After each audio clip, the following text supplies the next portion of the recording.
The year is 1351. On a riverbank west of Kyoto, a middle-aged monk rides slowly north, escorted by soldiers. Until a few days ago, this monk was the most feared general in Japan. He served the first Ashikaga shogun. He never lost a battle. He killed the enemy's greatest heroes, burned their capital, and rebuilt how samurai were paid and promoted. The soldiers around him are not his guard. They are his executioners, and they are from his own side. His name was Kanno Moronao. This is the story of the man who won every war and discovered that in his century, winning was the most dangerous thing a servant could do. To understand Moronao, forget the samurai of the movies, the lone swordsman, the rebel. Moronao was born into the Ko family, hereditary stewards of the Ashikaga clan. For generations, his family's job was to run the Ashikaga house, its lands, its money, its soldiers, so that their lords could shine. In modern terms, he was the chief operating officer of a family business. Then the family business became the country.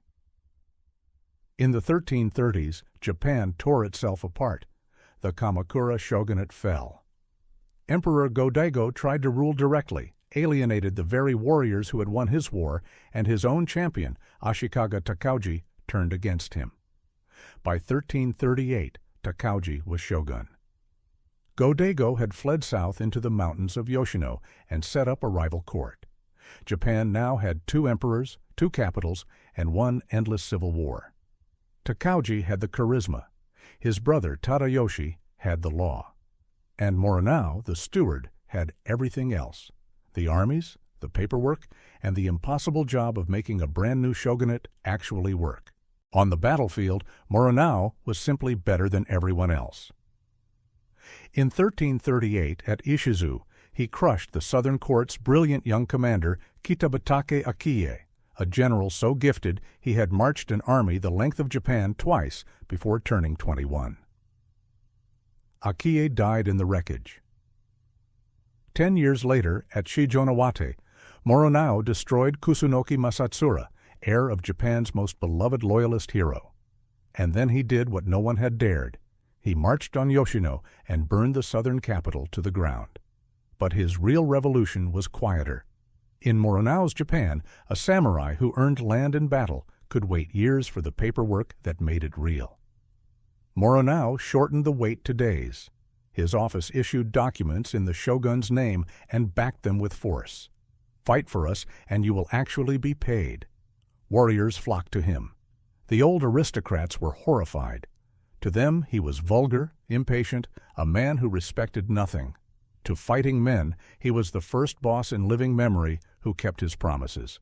The great chronicle of the age, the Taiheiki, records the kind of thing Moronao said, or the kind of thing his enemies wanted you to believe he said.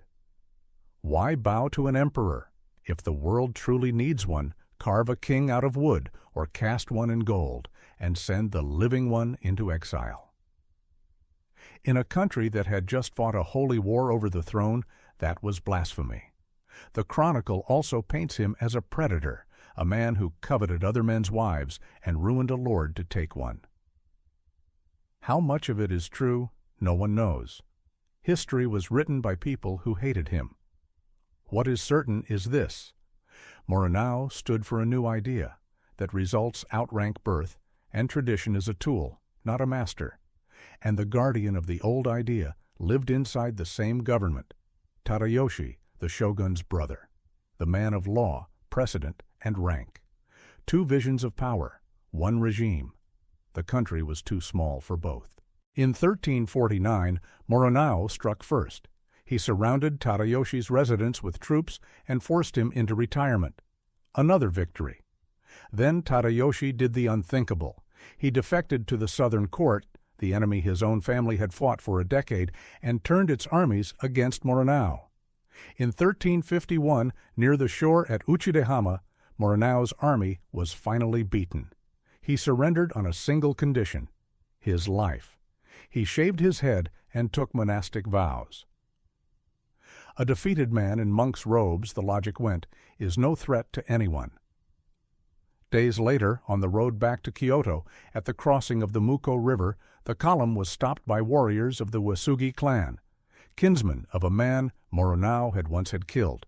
They cut down Moronao, then his brother, then his son, the steward's whole line extinguished in an afternoon without a trial. Every battle he had ever fought, he had won. The only fight he lost was the one inside his own house. And within a year his rival Tadayoshi was dead as well, in his brother's custody of poison, the chronicles whisper. The machine ate its builders. History usually lets winners write it. Moronao won everything and got the opposite. 400 years later, playwrights in Edo needed a villain for the greatest revenge story in Japan, the tale of the 47 Ronin. The censors forbade putting real names of their own era on stage. So the playwrights reached back into history and borrowed his. In Chushingura, performed somewhere in Japan every year since 1748, the sneering villain who sets the whole tragedy in motion is named Ko no Moronao. The real man never lost a battle.